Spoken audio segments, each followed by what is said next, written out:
So yun na nga, nandito pa rin tayo sa Davao. Kaso dito na tayo sa City Hall ng Samal. So nagpicture-picture na kami dyan. Sunod naman, saan tayo pupunta? Giant Balete. Sa Giant Balete. Balete.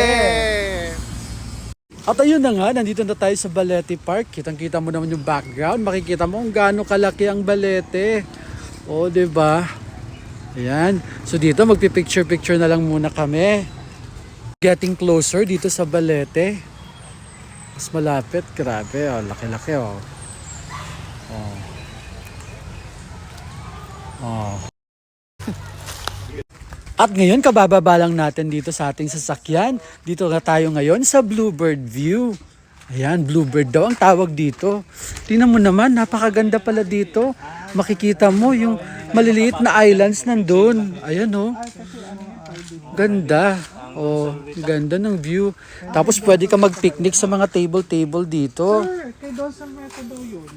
Ah, pag-aari daw ni Don Zulueta yun. Ayan, yung island na yan. Sabi ni Kuya, oh, diba? At least nasilayan natin kahit sa malayuan, ang Don.